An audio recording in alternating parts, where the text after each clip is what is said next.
Bueno, muy buenas tardes a todos. Bienvenidos a nuestro encuentro del día de hoy aquí en cedial.com.ar, nuestro sitio de internet del Centro de Investigación Académico Latinoamericano. Como siempre, ustedes saben, desde el año 2016, cuando se fundó nuestro centro académico, hemos desarrollado distintas actividades dedicadas al mundo de la cultura. Por supuesto, en tiempos prepandémicos hacíamos nuestros simposios presenciales y desde el año 2020 inauguramos el ciclo de conversatorios. Hemos pasado por distintos temas que van desde la economía, la historia y la cultura. Por supuesto, el arte ha ocupado un espacio importantísimo. En el día de hoy vamos a tener a Clelia Volonteri, que justamente nos va a venir a hablar en este año lorquiano de justamente este autor español que es algo más que simplemente un artista de la palabra. Ya lo va a contar ella.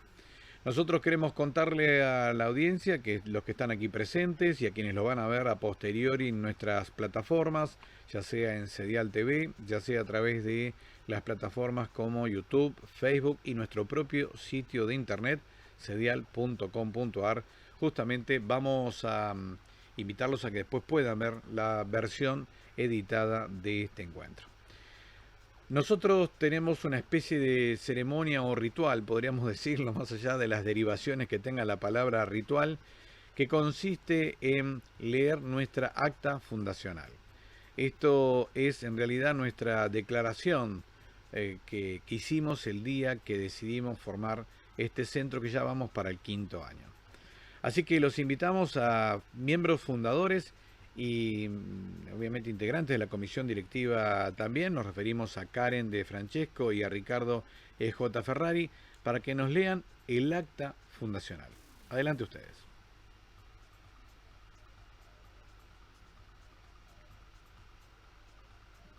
Ricardo y Karen, los escuchamos.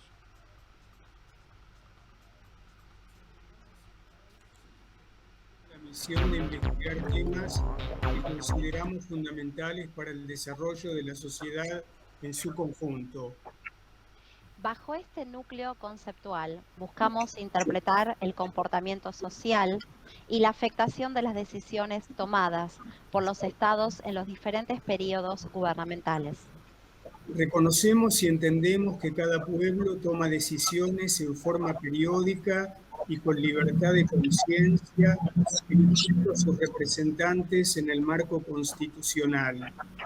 Por ello, nuestra visión está orientada en fortalecer el compromiso de la sociedad con sus decisiones, siendo que el mismo esté basado en la comprensión de las temáticas que influyen en su vida. Nos guían valores e ideales fundamentales que han sido manifestados y sostenidos por las mujeres y los hombres que lucharon por el bien común desde los albores de nuestras independencias. Libertad opuesta a todo poder dominador. Desarrollo económico y social equitativo. Respeto por la diversidad cultural. Sabemos también que no todos pensamos e interpretamos de igual modo la problemática que nos afecta, pero también sabemos que es posible complementarnos con las diferentes opiniones que tengan por objeto los ideales que manifestamos. Buenos Aires, 29 de julio 2016. Bueno, gracias. Esa es nuestra acta fundacional, una fecha emblemática para el mundo académico, ¿no? La jornada de los bastones largos. Y ahora vamos a darle paso a también una integrante de la comisión directiva, vicepresidenta del CEDIAL y miembro fundadora también, Adriana Fernández Becchi, que nos va a hablar de una convocatoria de todas las actividades que está realizando el CEDIAL. Bueno, siempre tomamos una para compartir con la audiencia que asiste a estos eventos. Así que Adriana, te cedemos la palabra para que vos nos cuentes de qué se trata esta convocatoria. Buenas tardes a todas, a todos, a todos. La convocatoria se llama, lo van a encontrar en nuestra página, El buen saber del vivir. No sé si se retoma, me parece que A ver, apagamos todos. Apagamos los micrófonos, le voy a pedir, Clelia, si vos podés apagar un segundito tu micrófono, me parece que es el tuyo el que está acoplando. Ahí está. Bueno, esta convocatoria está dirigida a toda la experiencia vivida de, digamos, de los adultos mayores. Sobre todo porque pensamos que los adultos mayores, dado la situación neoliberal, se basa en valores productivos o en los valores de utilidad y no valora lo que es lo cualitativo, una producción de la experiencia que tiene que ver con el buen vivir.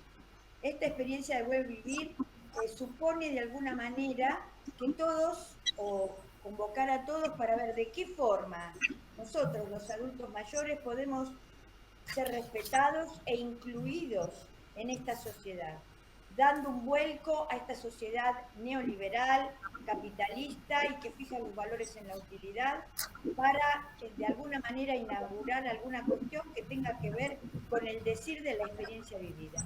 Por eso se llama el buen vivir. Todos tenemos algo que decir, como dice Galeano, que merece ser escuchado. Todos. Y por lo tanto nuestra inclusión dentro de la sociedad con un discurso también merece ser escuchado. Para eso convocamos a todos a través de cualquier expresión, puede ser escrita, dibujos, o sea, cualquier tipo de arte, cualquier una frase, a que nos escriban a sbsbecorta.serial@gmail.com. Lo pueden buscar en la página, la convocatoria. Esperamos a todos para de alguna manera impactar dentro del decir neoliberal otra forma de decir alternativa. Bueno, o sea, los esperamos a todos porque la convocatoria vence el 30 de junio. Así que cualquier aporte es un gran aporte. Muchas gracias. Gracias a vos, Adriana. Bueno, estamos evidentemente muy cerca del cierre de esa convocatoria que seguramente, si dan las circunstancias, también se podrá ampliar a futuras personas, ¿no? Vamos entonces ya entrando en clima y por eso vamos a pedirle a Claudia Colaja, también miembro fundadora e integrante de nuestra comisión directiva y la responsable del área de arte de nuestra institución. Así que le vamos a pedir a Claudia, que es quien un poco se pone al hombro los eventos relativos a esta área de la cultura, que haga la presentación que se merece Clelia Volontieri, a quien, por supuesto, ya cediendo la palabra, agradezco que hoy esté aquí con nosotros en el CEDIAL. Claudia, te escuchamos a vos. Bueno, buenas tardes a todos, a todas, a todes. Muchas gracias por su presencia y agradecerle esta propuesta de Clelia Volontieri. Les voy a contar un poco quién es ella. Ella es licenciada en Psicología de la UBA y profesora de Filosofía.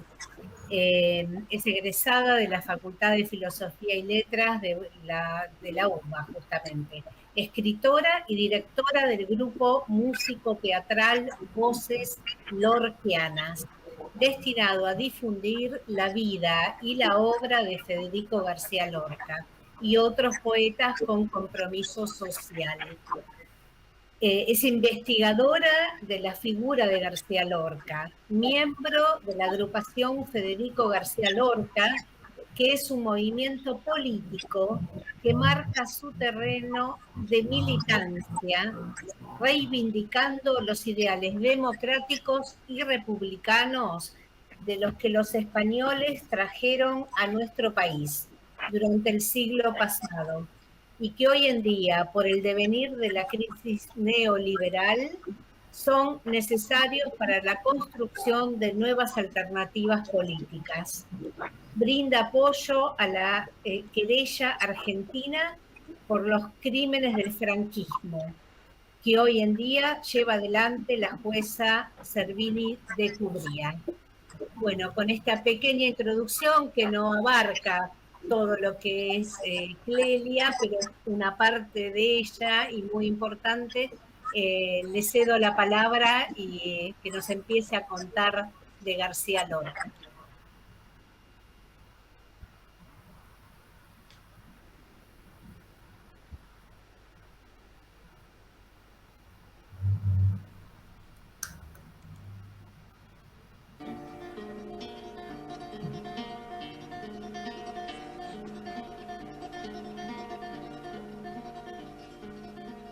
García Lorca.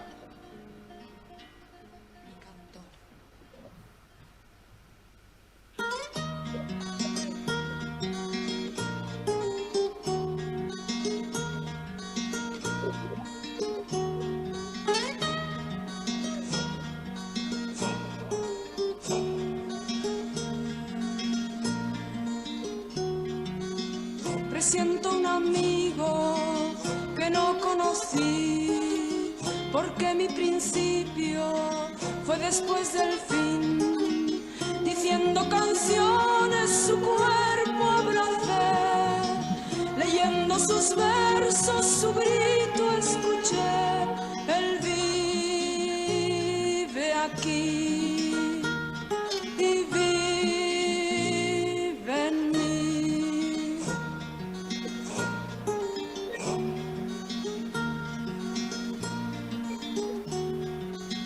Con él he pintado las tierras de luz, las casas de blanco y el cielo de azul.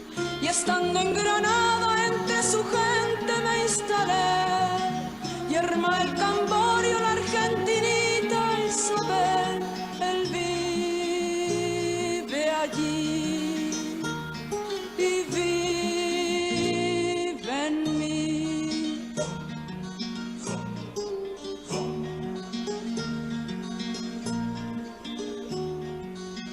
Y con su guitarra el pueblo cantó, los cuatro muleros, como canto yo.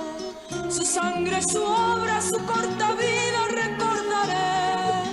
Yo sé que mi amigo todos los días vuelve a nacer. Él vive aquí y vive en mí.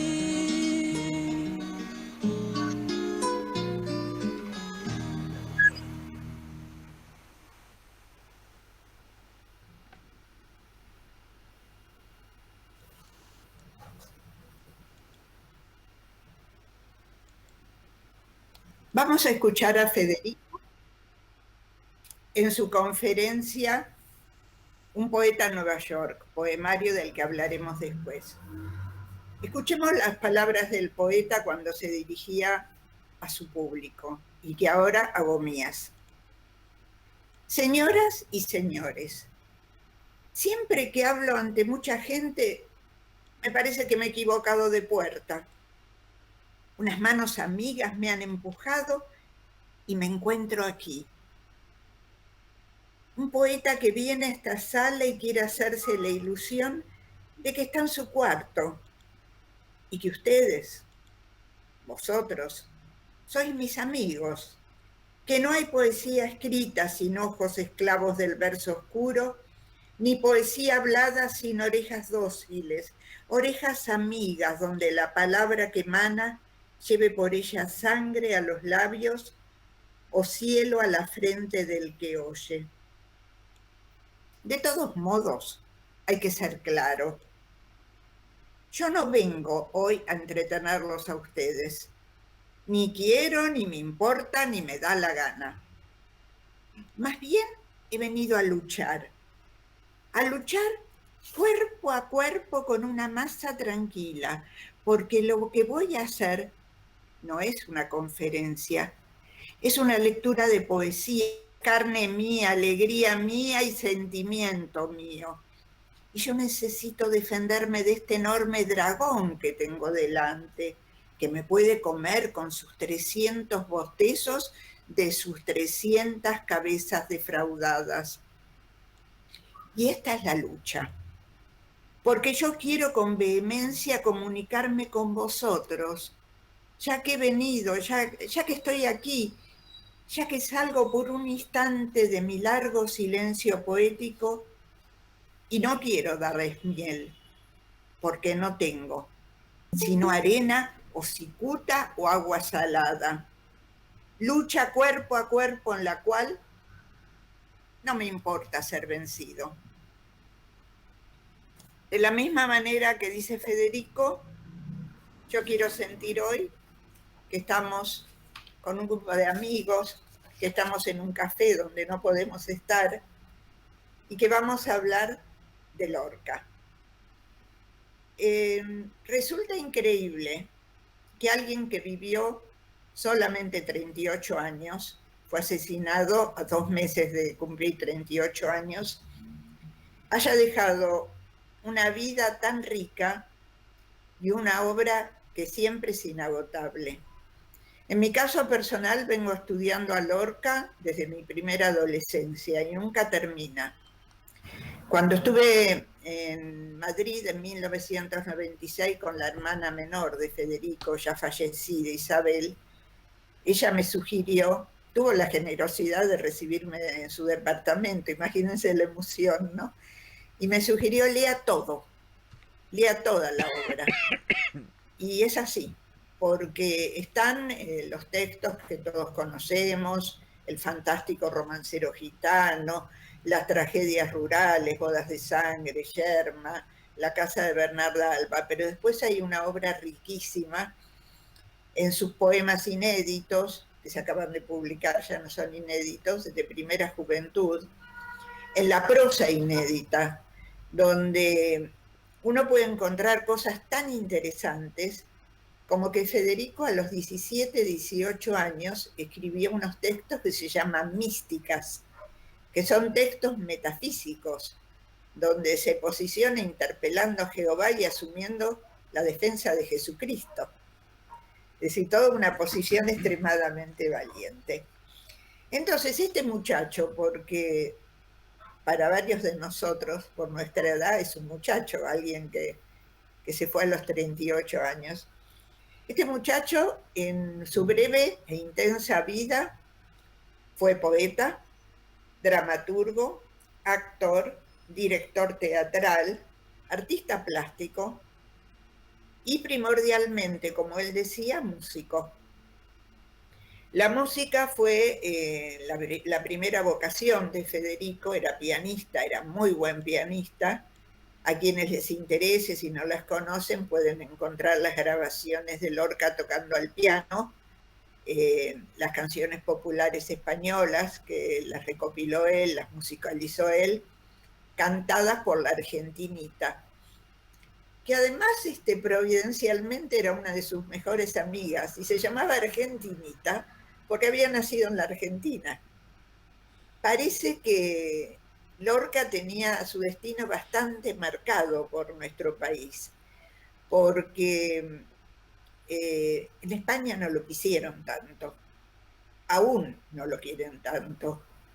Hay páginas de Facebook que llevan su nombre, donde hay gente que lo quiere y lo admira, y gente de España que sigue agrediéndolo con comentarios homofóbicos, o llamándolo rojo, comunista, o haciendo de él una figura como lavada de contenido, como una especie de andaluz pintoresco que escribió el romancero gitano y que en realidad, dicen, motivo por el cual nos peleamos bastante en estas páginas, era un señorito de Granada y que no era un poeta del pueblo. Bueno, nada más diferente. Por ese motivo, cuando me invitaron a dar esta breve charla, elegí 2 temas que por ahí no son los más explorados de Federico. Uno que tiene que ver con su posición feminista, y estamos hablando de alguien que vivió a principios del siglo XX. Por ahí escribía textos feministas cuando tenía 18 años. Él había nació el 5 de junio de 1898 y fue asesinado, se estima, el 18 de agosto de 1936, siendo una de las primeras víctimas del golpe de Estado franquista. Cuando tenía 17 y 18 años ya tenía textos que no son muy conocidos, de un libro que escribió que se llamaba Mi Pueblo, donde describía su pueblo natal, Fuente Vaqueros, y donde asume ya la defensa de la mujer. Ahora les voy a leer un texto de esa época. Vamos a tomar entonces el tema de su posicionamiento feminista en forma más abarcativa su posicionamiento vital y en su obra por los sectores más vulnerables, le hace no solo mujeres, gitanos, negros, pobres, cosa que le costó, por supuesto, el odio de la derecha, especialmente española. Yo les decía que Argentina parece que estaba marcada en el destino de Federico. Fíjense que cuando lo chuparon, como decimos acá, en agosto de 1936, él estaba refugiado en casa de una familia llamada Rosales, y cuenta la señora Rosales que cuando lo vinieron a buscar él estaba tocando el piano y contándole a él anécdotas de su vida en Buenos Aires. Porque Federico decía, en América un poeta es un príncipe, no es como en Europa. Vamos a ver también Poeta en Nueva York. Vamos a tener 2 viñetas ilustrativas para hacer más amena esta charla. ¿Por qué se llama esto Lorca partidario de los pobres? Yo sé que es un título desafiante, porque si uno se imagina Lorca, se imagina un andaluz simpático, un escritor al que no nada, argentino, que fue uno de los pocos que no lo quiso a Federico cuando estuvo en Buenos Aires, viviendo 6 meses. Dijo que era un andaluz profesional y posteriormente dijo que era un poeta menor que debía a su fama haber sido asesinado. Este escritor no vale la pena ni mencionarlo, pero fue de los poquísimos que no quedaron enamorados con el granadino cuando estuvo en Buenos Aires, donde llegó a Buenos Aires el 13 de octubre, el Día del Psicólogo para los colegas, el 13 de octubre de 1933, supuestamente por 10 días, y terminó quedándose 6 meses hasta fines de marzo de 1934, y fue la consagración como dramaturgo, no sino las del propio poeta, que él no se cansaba de decir que Argentina le debía muchísimo, que Buenos Aires todo había sido amigos, fiesta, cariño, pero fundamentalmente que lo había consagrado como dramaturgo, y que él quedó fascinado con Buenos Aires, la llamaba la ciudad bruja, la ciudad que me ha embrujado. Al día siguiente de haber llegado ya lo llevaron a ver una obra de teatro de vanguardia de un autor alemán, con temas bastante complicados y escabrosos que tenían que ver con el erotismo y la vida sexual. Él quedó impactadísimo, dice, esto en Madrid no se podría ver. No se podría ver, esta es una ciudad avanzada. El público español, decía, si no entiende algo lo abuchea.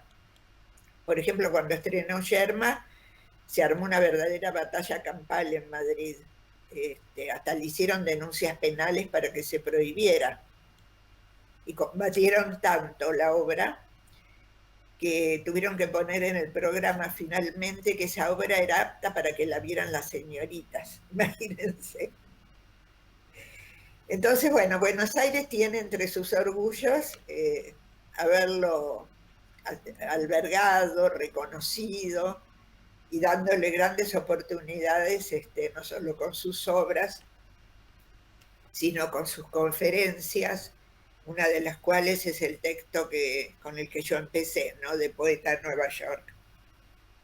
Entonces, elegí este título, Partidario de los Pobres, siendo estrictamente fidedigna a palabras del poeta. Es decir, no es una apreciación de una ferviente admiradora de Federico, sino que son sus propias palabras. En una de las últimas entrevistas que se le hicieron a Lorca en 1936, cuando las aguas ya estaban extremadamente revueltas y se temía un golpe de Estado, él dice esto, se los voy a leer porque me parece que es lo mejor. En este mundo, yo siempre soy y seré partidario de los pobres. Yo siempre seré partidario de los que no tienen nada y hasta la tranquilidad de la nada se les niega.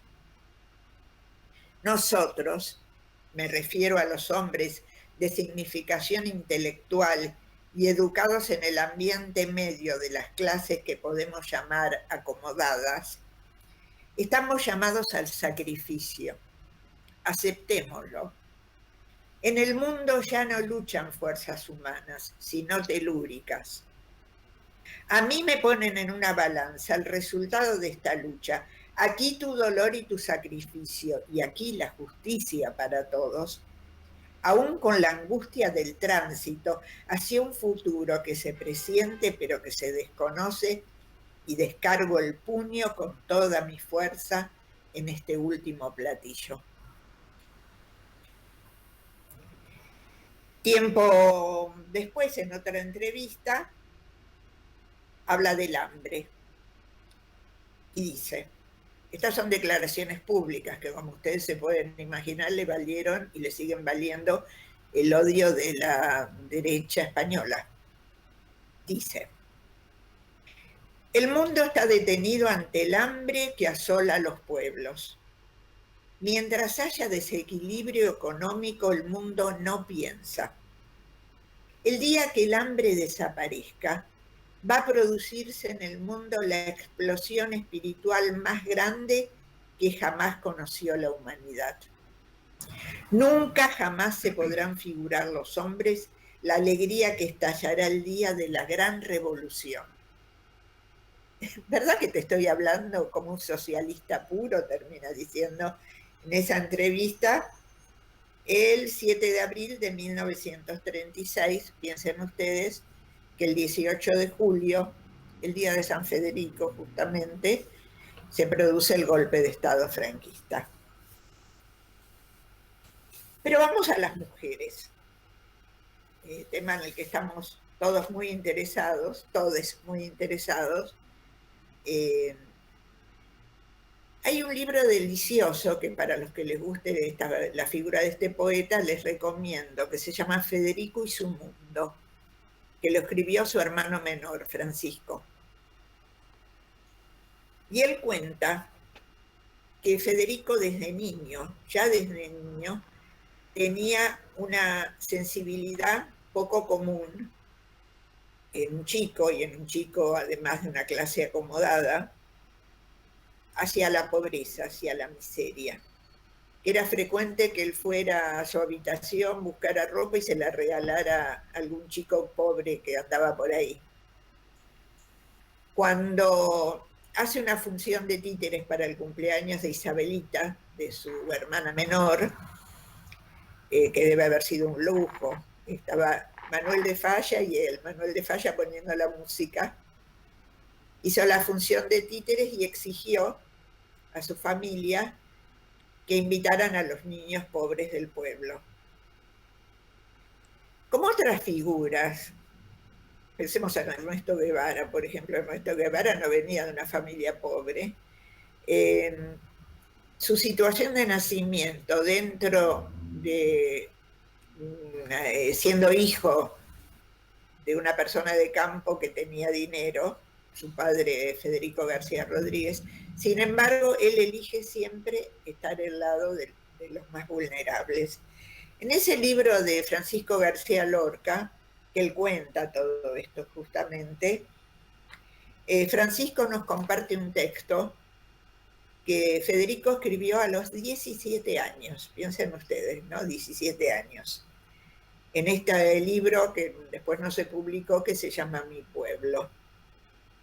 El texto se llama Mi amiguita rubia. En Andalucía, dice, todas las mujeres pobres mueren de lo mismo, de dar vidas y más vidas. Los hogares pobres son nidales de sufrimiento y vergüenza. Yo protesto contra ese abandono del obrero del campo. Yo lo siento y mi alma se llena de amargura. ¿Cuántas veces he visto yo un entierro de una madre con el niño entre sus piernas, muertos ambos de miseria y falta de asistencia. ¿Cuántos niños se mueren de suciedad y de abandono? Los niños pobres de los pueblos se mueren, unos por falta de alimento y otros por exceso de trabajo. Y en este mismo texto nos cuenta que la amiguita rubia era una compañera de colegio a la que él solía visitar, y que cuando conoció la casa él no podía creer la miseria absoluta en la que vivía esta familia.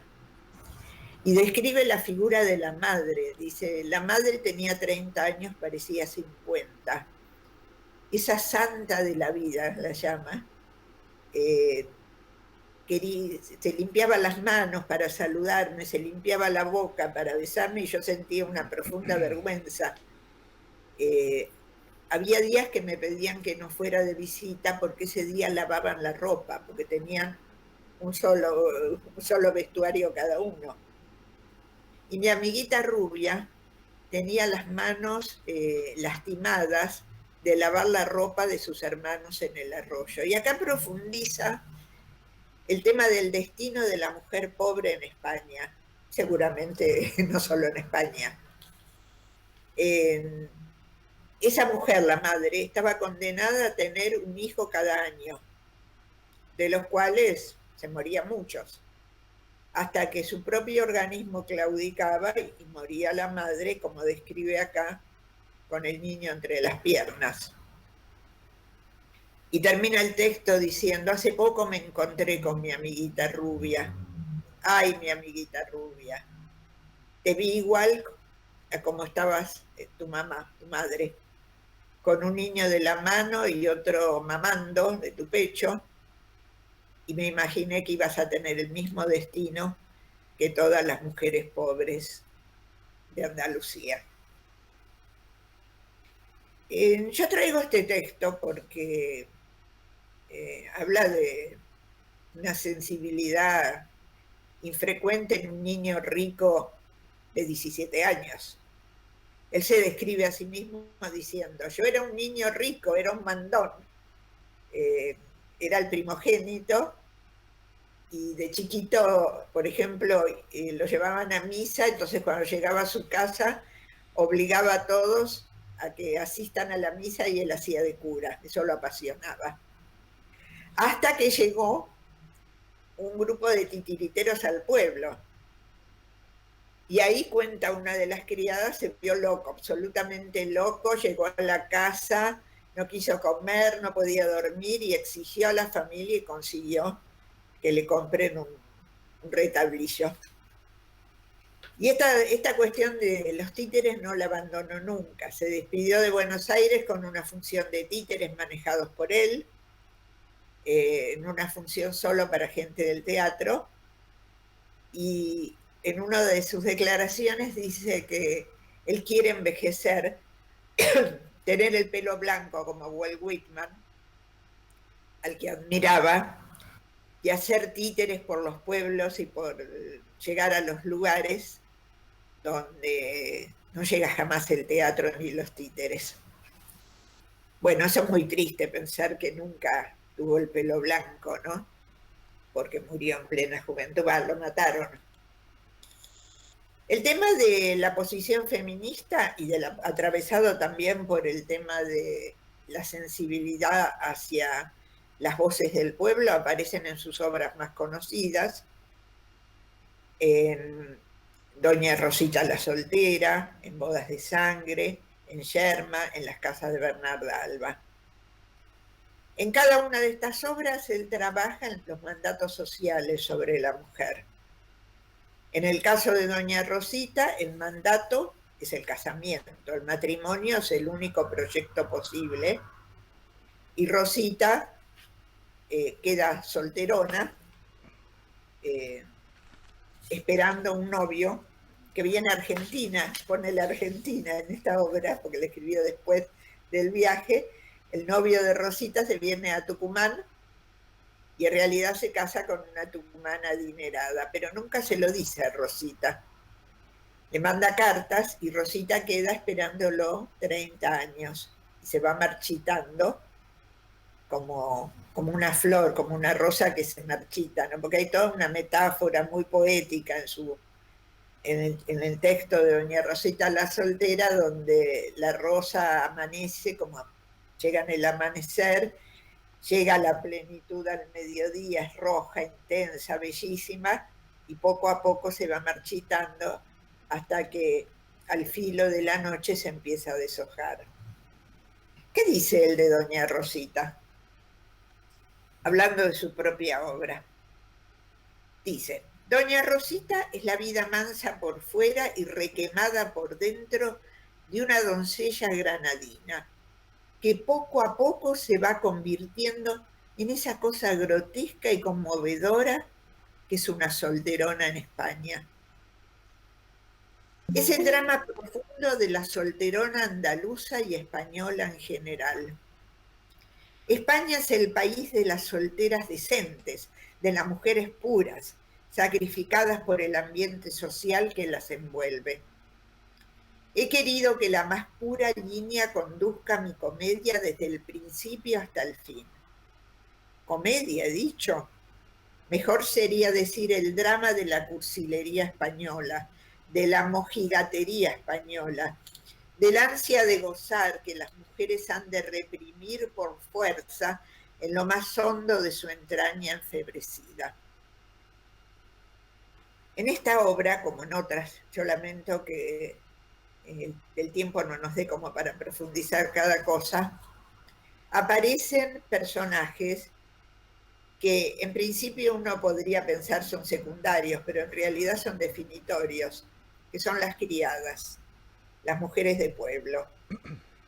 Todos sabemos que Doña Rosita es la protagonista, Yerma es la protagonista, Bodes de Sangre la novia, La Casa de Bernarda Alba lo mismo, pero en cada una de estas obras hay una criada que representa la sabiduría del pueblo, por la cual tenía un enorme respeto Federico.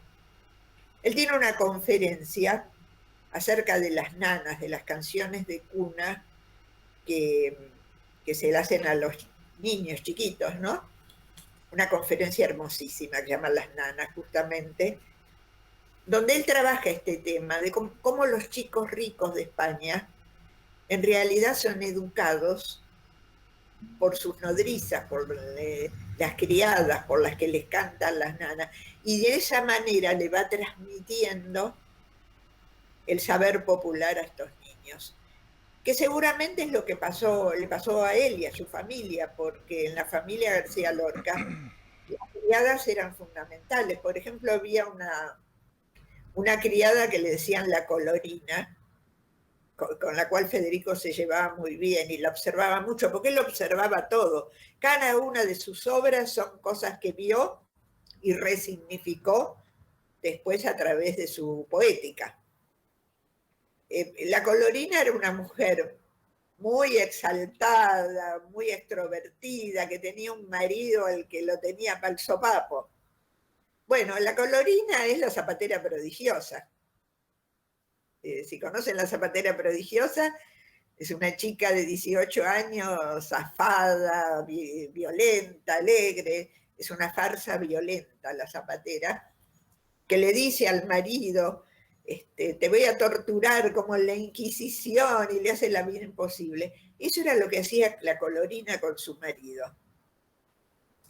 En cada una de estas obras, protagonizadas por mujeres, y ahora vamos a ver qué decía Federico de por qué sus protagonistas eran mujeres, en cada una de estas obras hay un tinte popular que tiene que ver con cosas que él observó.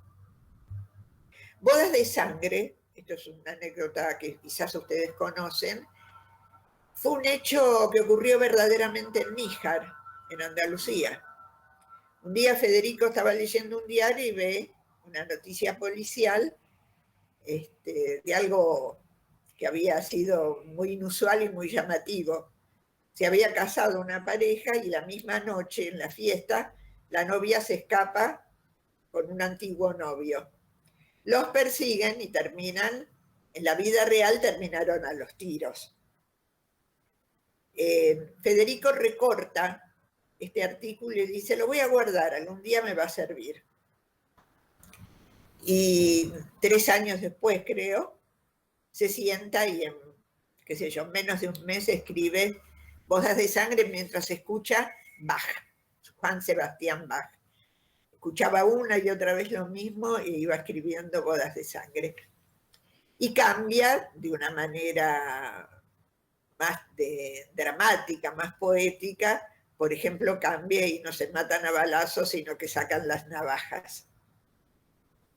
En esta obra, la criada es la que representa la voz del pueblo, planteando siempre una fuerte erotismo y sexualidad, que es lo que impregna toda la obra lorquiana. Porque habría como 2 músicas, y no digo música casualmente, porque el muchacho era músico. Había 2 músicas, una que tiene que ver con el erotismo, con la pasión, con una intensa sexualidad, y por otro lado, la muerte, la pulsión de muerte, dirían algunos colegas. Y en esta dinámica se va jugando todo.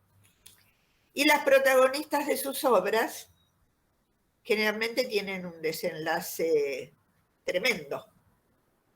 Doña Rosita queda deshojada como una pobre Margarita sin pétalos, soltera y condenada. En esta obra el ama es la voz del pueblo, la que le canta la justa, ¿no? La que le dice cómo deben ser las cosas. Bodas de Sangre es la criada. Cuando la está vistiendo la novia le dice, ¿pero qué es una boda, niña? Una boda es un hombre, una mujer y una cama. ¿Entienden? En Yerma pasa lo mismo. En Yerma hay un personaje interesantísimo que no es el protagónico, que es la vieja pagana, una vieja atea, que se encuentra, el tema de Yerma seguro todos los conocen, no es una mujer estéril, ¿no? Se encuentra casualmente con Yerma y se ponen a charlar. Y la vieja pagana tuvo 14 hijos, ya se le murieron 6, pero dice que no le importa, que ella es toda vida y que está contenta. Y Yerma le pregunta, vos que sos una mujer vieja, quiero preguntarte, porque no tengo con quién hablar. ¿Qué es lo que me pasa a mí? Y la vieja le pregunta, ¿vos te gusta tu marido? ¿Cómo si me gusta? Dice Yerma, es mi marido. No, estoy citando de memoria, disculpen si cambió algo, ¿no? ¿No sentís como un sueño cuando se te acerca, como una embriaguez? No, le dice Yerma, yo siempre estoy pensando en tener un hijo. Y la vieja le dice unas sabias palabras, los hombres tienen que gustar, muchacha, tienen que deshacernos las trenzas y darnos de beber en su propia boca. La casa de Bernarda Alba. La casa de Bernarda Alba, que seguramente conocen, y a modo anecdótico para que vean cuánto nos quería Federico, los argentinos, la escribe Lorca en 1936 y la termina de escribir exactamente 2 meses y medio antes de su asesinato. Y le dice a la familia, esta obra quiero que se estrene en Buenos Aires. Cosa que la familia respeta. Y la casa de Bernarda Alba se estrena en 1945, 9 años después de la muerte de Lorca. La hace Margarita Xirgu. Dicen que las colas que había en Buenos Aires para sacar entradas eran impresionantes, ¿no? ¿Y qué pasa en la casa de Bernarda Alba? Ahí tenemos todo. Tenemos el mandato de la virginidad. Fíjense que la obra, que seguramente la leyeron o la vieron, Bernarda Alba, cuando se suicida a su hija, que es la única que tuvo sexo con Pepe el Romano, que es un protagonista en la obra que jamás aparece, es la fuerza masculina, la vieja grita al final, silencio, mi hija ha muerto virgen, ¿escucháis? Ha muerto virgen. Ahí tienen toda la represión, ¿no? Y siempre el deseo, la pasión, subyacente, haciendo ruido. En la casa de Bernarda Alba es la figura de Pepe el Romano que nunca aparece, pero están todas las mujeres enfebrecidas, para decirlo elegantemente, como Lorca con Pepe el Romano. Pero que hay un caballo en el corral que está en celo y patea, patea, patea y no deja dormir a nadie. Bueno, en la casa de Bernarda Alba tenemos también la voz del pueblo en la figura de la Poncia, y todas estas figuras populares y sabias y en última instancia podríamos decir contestatarias, son las mujeres contestatarias en el teatro lorquiano, versus unas protagonistas sometidas a los mandatos sociales, al matrimonio, a la maternidad, a la virginidad. Estas mujeres del pueblo son las que expresan la libertad. Seguramente estarían con el pañuelo verde en estos días, ¿no? No sé cómo estamos de horario, no me quiero extender mucho porque me dijeron que lo bueno si breve 2 veces bueno. Estamos y 50, Clelia. 16:50. Bueno, entonces pasamos 2 videos que amablemente han grabado nuestro compañero Ricardo Ferrari y el actor Rodrigo Marcó del Pont, que nos sirven como un mini intervalo entre una cosa y otra, y nos metemos en Poeta Nueva York.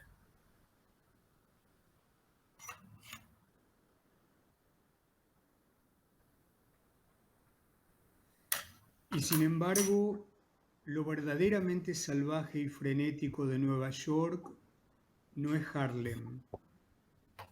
Hay vaho humano y gritos infantiles, y hay hogares, y hay hierbas, y dolor que tiene consuelo, y herida que tiene dulce vendaje.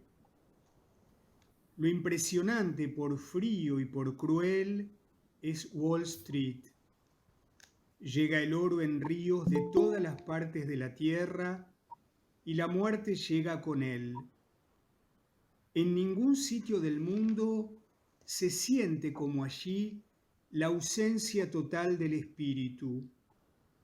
Manadas de hombres que no pueden pasar del 3 y manadas de hombres que no pueden pasar del 6.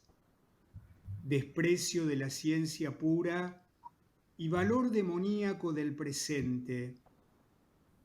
Y lo terrible es que toda la multitud que lo llena cree que el mundo será siempre igual y que su deber consiste en mover aquella gran máquina día y noche y siempre.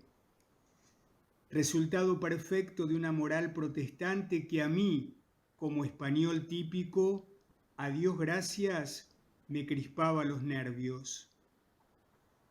Yo tuve la suerte de ver por mis ojos el último crack en que se perdieron varios billones de dólares, un verdadero tumulto de dinero muerto que se precipitaba al mar, y jamás entre varios suicidas, gentes histéricas y grupos desmayados he sentido la impresión de la muerte real, la muerte sin esperanza, la muerte que es podredumbre y nada más, como en aquel instante, porque era un espectáculo terrible, pero sin grandeza. Y yo, que soy de un país que, como dice el gran padre Unamuno, sube por la noche la tierra al cielo, sentía como una ansia divina de bombardear todo aquel desfiladero de sombra por donde las ambulancias se llevaban a los suicidas con las manos llenas de anillos. Por eso yo puse allí esta danza de la muerte, el mascarón típico africano, muerte verdaderamente muerta, sin ángeles ni resurrexit, muerte alejada de todo espíritu, bárbara y primitiva como los Estados Unidos, que no han luchado ni lucharán por el cielo. A ver, vamos a ver, Clelia, si podemos ver el siguiente video igual para la imagen de transmisión de Serial TV está saliendo bien, pero por algún motivo no se está compartiendo con quienes están acá en el Meet. Vamos a hacer un intento de...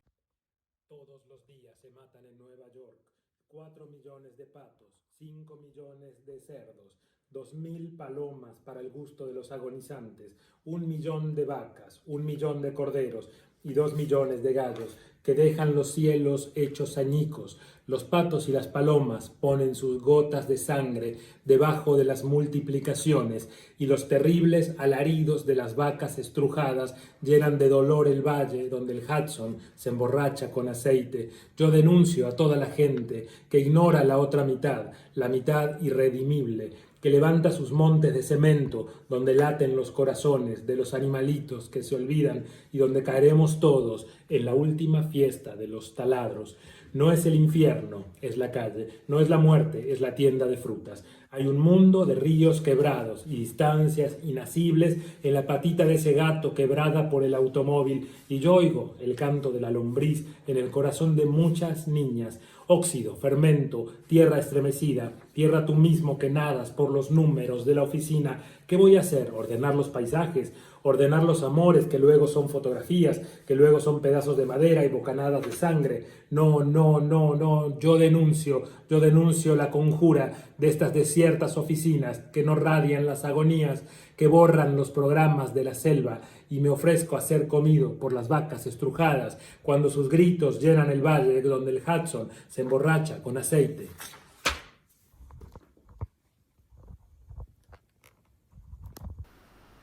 Bueno, lamento los inconvenientes técnicos. Espero que la grabación salga Ricardo, como salió Rodrigo, porque además les pedí a ambos que se vistan de rojo y negro, que son los colores que usamos en nuestras presentaciones, que tienen una carga simbólica muy fuerte, y les agradezco mucho la colaboración.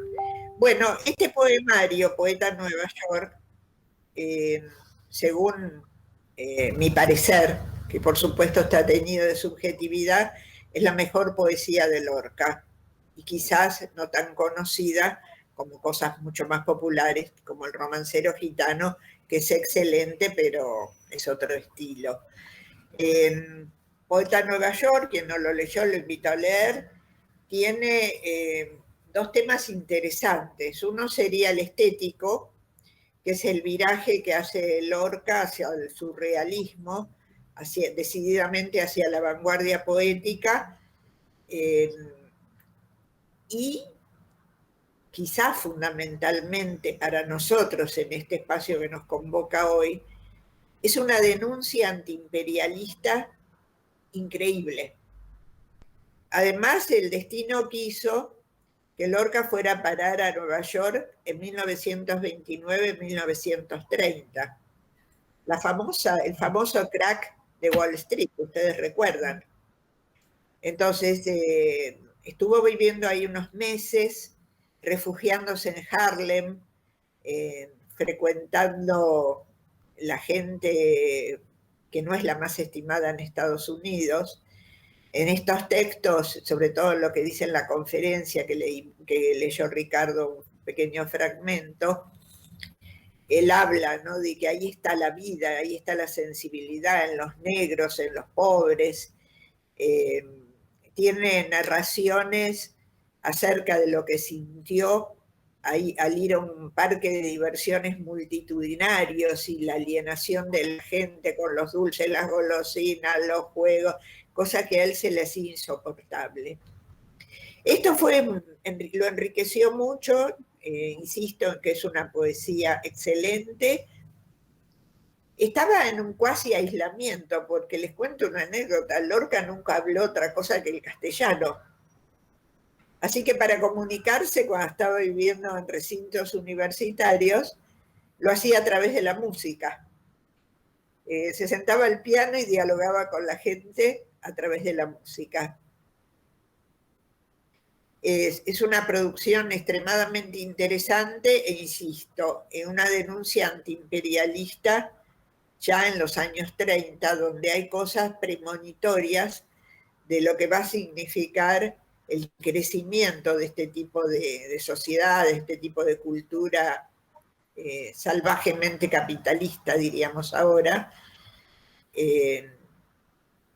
Es una poesía de denuncia, pero además desesperada.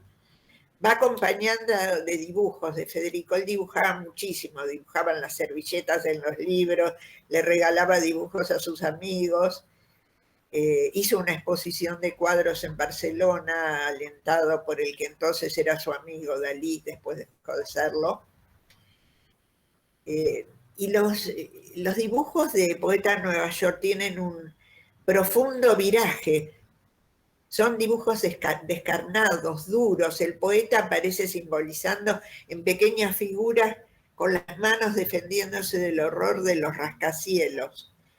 Y esto que relata de los suicidios en Wall Street, de la gente que de un día para otro perdía su fortuna, es real.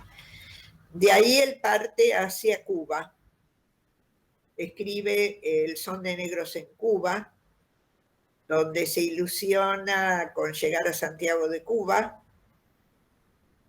Y cuando va llegando a Cuba, él dice que empieza a renacer, que es la América con sangre española, los colores de Sevilla, pero más intensos, y se queda allí unos cuantos meses, dejando un recuerdo también imborrable. Fíjense que el teatro más importante de La Habana se llama Federico García Lorca.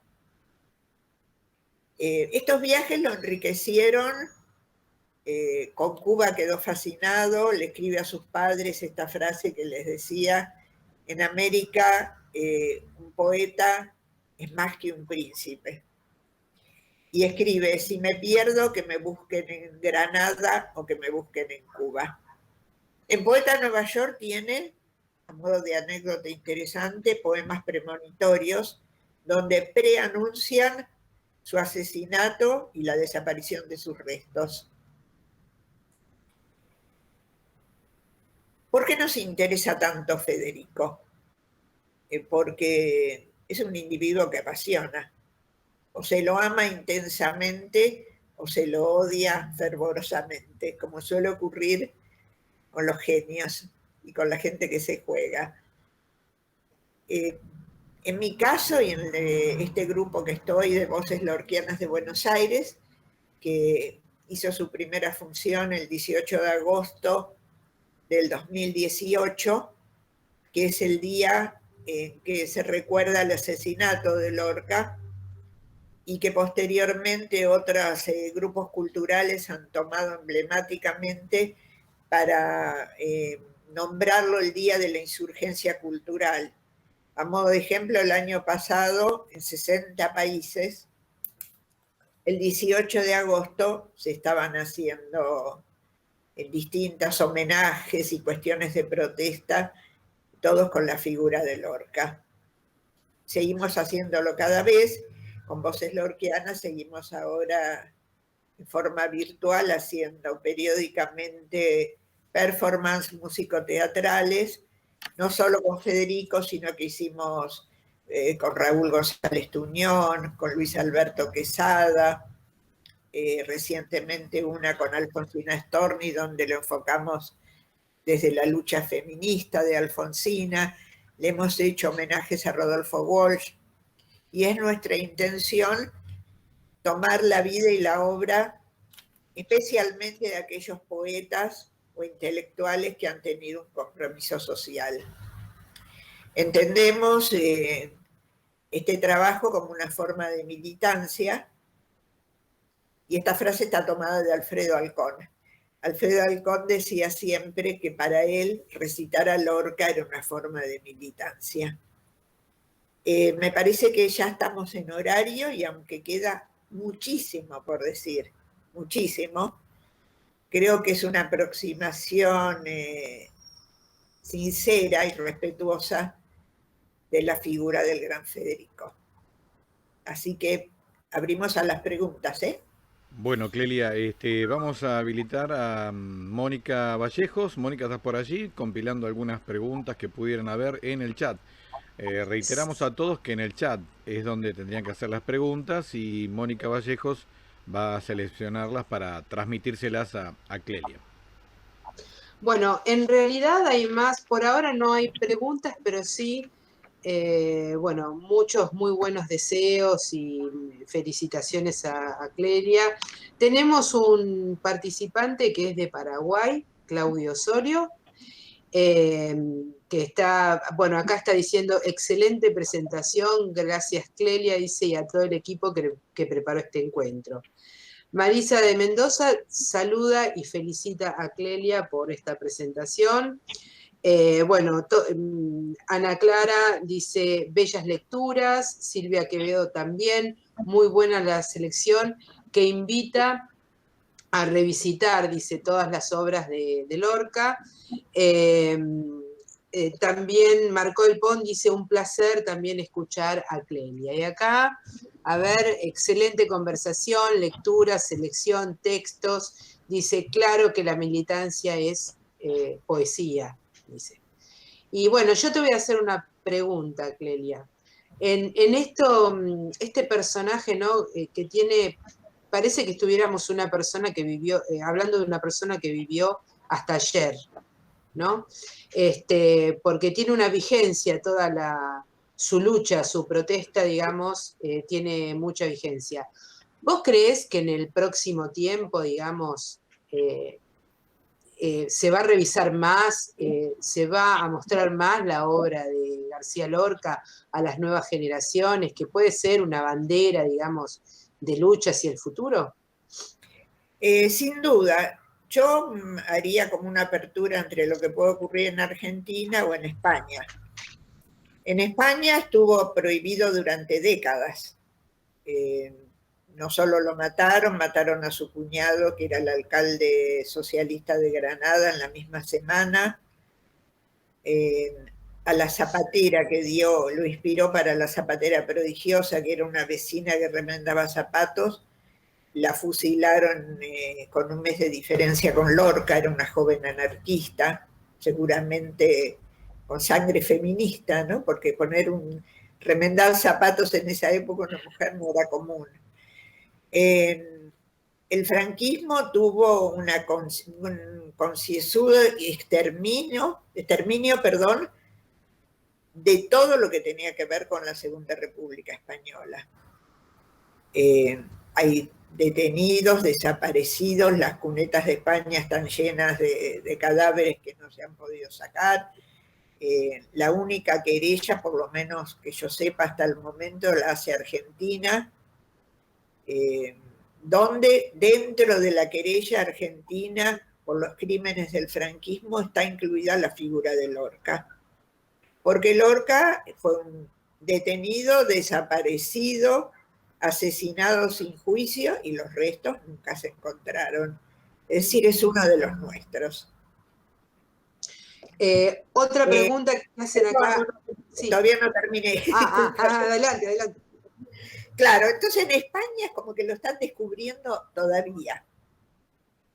Hay una página en Facebook que se llama Federico García Lorca, que tiene como 40.000 adeptos, digamos, que podés encontrar de todo. Podés encontrar cosas serias de respeto y conocimiento de la obra, y podés encontrar mucha gente de España, no de Latinoamérica, que pone cosas porno en torno a la homosexualidad. No voy a repetir las obscenidades que ponen y que nadie administra. Bueno, esa página es de España, no es de acá. En Argentina otro es el cantar. En Argentina Federico no se ha ido nunca. Esto tiene que ver con varias cuestiones. Una, que vivió 6 meses con nosotros, que la gente lo adoraba. Hasta intelectuales derechosos como Victoria Ocampo, el Editorial Sur, se rindieron a sus pies, digamos. Y el mismo Borges, que lo odiaba, terminó firmando finalmente, no sé si a regañadientes, un petitorio para que se esclarezca el asesinato del poeta. En Argentina tiene una vigencia permanente, Mónica. Si vos mirás, ahora no, están cerrados los teatros, pero si no, Siempre, pero cuando te digo siempre, se están dando en Buenos Aires al menos 2 obras de Lorca, sobre Lorca o con poesía lorquiana. Siempre, ¿eh? Es como una apuesta segura poner un espectáculo que tenga que ver con Federico. Y la gente más joven, que por ahí no lo conoce tanto, cada vez que hacemos este tipo de presentaciones, se terminan enamorando. Hace un tiempo me invitaron con una actriz que ya falleció, que trabajó en La Barraca, que pudimos hablar de La Barraca y el proyecto universitario de la República, una pena. Era una exiliada que había trabajado con Lorca en teatro en La Barraca, y un grupo de formación política de jóvenes nos invitó a hablar de Federico. Terminamos todos locos con Lorca. A mí hasta me causa gracia, ¿no? Cómo termina enamorando a los jóvenes. Y no hace mucho, hará unos 3 años, estimo, se hizo una película muy linda que se llama Bailar la Sangre. Es un grupo de jóvenes argentinos que hacen flamenco, que danzan bodas de sangre en una fábrica recuperada. Y lo vi. Excelente, excelente. Sí, lo vi. Así que yo pienso que ahora van a hacer una serie, no sé, espero que no hagan nada espantoso. En producciones españolas, no me acuerdo cómo se llamaba una que era futurista y todo el mundo estaba dominado por el Estado. Cuando se rebelan, leen un texto de Lorca que convoca a la gente y salen a la lucha. Es un personaje muy especial. Muy especial.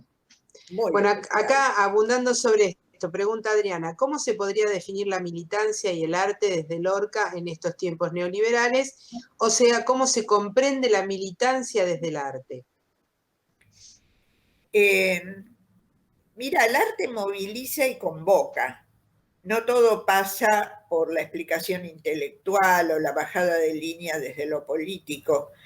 El teatro, la poesía, tiene una capacidad de convocatoria y movilización de los sectores más populares. Por ejemplo, pensemos en Raúl González Tuñón,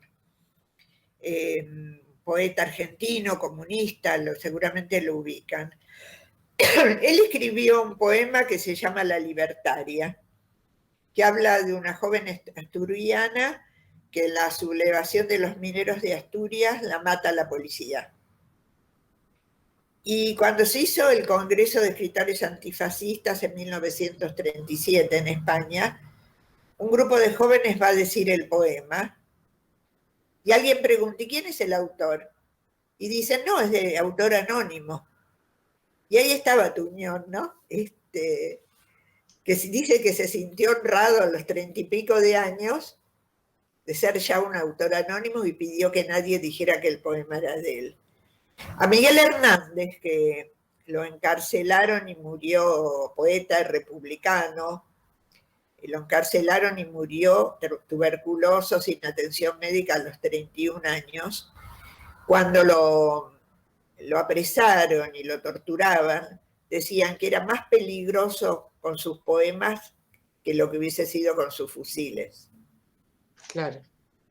Entonces esto convoca a otro tipo de movilización que tiene que ver con el plano emocional. Ahora, ¿qué pasa? Es muy importante que el arte no sea un panfleto. Claro. Es decir, no desmerecer al público, no desmerecer al pueblo. Lorca le llevaba La Barraca a los pueblos analfabetos de España, que era un teatro ambulante universitario, pero le llevaba teatro clásico, no cosas chabacanas. Y la gente las entendía y los acompañaba. Todo esto acompañado de un sabotaje de derecha tremenda que le hacían de todo a La Barraca. Claro. Acá aportan, bueno, Claudio Osorio dice que cree que Federico estuvo un año como poeta en Ciudad del Este. Marisa de Mendoza dice, la caída de la Bolsa de Nueva York es para mí el preludio de la aparición del franquismo y del nazismo, fascismo en el resto de Europa. y que el teatro y la poesía son también política, es una manera de hacer política. Y Marcó del Pont también dice, sí, totalmente. En su charla sobre el teatro decía que a través del teatro se podía poner en tela de juicio las viejas morales y que el teatro podía cambiar la sensibilidad del pueblo. Claro, una de nuestras performances justamente está grabada. Si a alguno de ustedes les interesa, después le paso la grabación. Se llama el Lorca y el teatro como acción social, que es una frase de él, que dice que el teatro tiene la posibilidad de tener una acción social sobre la gente, pero siempre el teatro bueno, el teatro que invite reflexivo, a nivelar para arriba. Invita a la reflexión, que invite a la reflexión. Él tiene una lucha personal con el teatro comercial. Claro. Bueno, no sé si alguien más quiere participar o hacer alguna pregunta, Clelia. Bueno, me parece que ya está, Mónica, ¿no? Ya estamos, ¿no? Bueno. Ah, acá, no, mira, acá sí, me parece apareció. Que Dice, ¿cuál pensás que fue la influencia de Lorca en nuestros escritores, dramaturgos y artistas? Dice, pienso en González Tuñón, Amaro Villanueva, Juan José Manauta, con aquello que decía, y otra vez el hambre es como decir la mañana, el atardecer, el mediodía, porque el hambre no queda satisfecha después de comer. El hambre es la inseguridad, el temor a no volver a comer. Pienso, dice, en Juan Gelman, Conti. ¿De qué manera crees que influyó en estos autores, ¿no? Mira, se me ocurre que influyó en el espíritu. En Buenos Aires quedó un espíritu lorquiano. No olvidemos además la cantidad de exiliados republicanos que quedaron en Argentina. Gente que además tuvo mucho predicamento en la cultura. Nosotros le debemos a la República grandes profesores universitarios, escritores, editoriales, como Lozada, por ejemplo. Hay un espíritu lorquiano. Ahora, no creo que González Tuñón lo imitara. Su poética es diferente, ¿no? Me parece que hay otra pregunta, ¿algo? Sí, acá no, que Teatro por la Identidad es como una expresión del vínculo y compromiso con lo social, ¿no? Seguro. Aporta Adriana. Bueno, la no semana sé. La semana que viene hacen un festival, no sé cómo llamarlo, los de Teatro por la Identidad, con muchas presentaciones. Justamente Rodrigo Marcó del Pont, el que leyó el poema, va a estar como coordinador y presentando sus cosas. Muy bien. Bueno, fantástico. Claudia, te paso la palabra. Muy interesante, Clelia, muy interesante. No quisiera repetir a modo de síntesis todo lo que planteaste acerca de Lorca, ¿no? Pero sí tomaría un eje, a mi gusto, bueno, como actriz lo digo, ¿no? Todos los actores en algún momento de nuestra formación pasamos por Lorca. Pasamos representando a Lorca. No hay formación si no está Lorca, ¿no? Digo, esto, mirá la marca que ha dejado, por lo menos aquí diría en la Argentina, ¿no? Y la importancia de esto. Incluso recreando sus obras por ahí con cuestiones más de vanguardia, ¿no? Pero Lorca está. Y me parece que el teatro, el arte, la poesía, son las maneras, son formas, diría, del psicoanálisis sublimadas, diría, desde el teatro griego, para intentar transmitir y pensar esta cuestión destinal en los hombres, ¿no? Con la sexualidad y con la muerte. Y con la denuncia, porque el teatro, cuando es teatro, también tiene un rasgo de denuncia de los sentimientos, denuncia de las pobrezas, denuncia, ¿no? Y más allá de esto. Bueno, así que, Clelia, queremos agradecerte en nombre del CEDIAL tu presencia y, por supuesto, abrirlo a una próxima convocatoria con algún otro tema que son tan interesantes y tan actuales, ¿no? Porque pensaba el feminismo, el neoliberalismo, la pobreza, toda la lucha de las mujeres, nada más actual. Quiero despedirme agradeciéndoles a ustedes el haberme invitado, a mi querido Ricardo Ferrari, alumno en nuestra prehistoria, por haberme contactado. Muchas gracias. Gracias a vos por aceptar. Y es un gusto compartir con ustedes.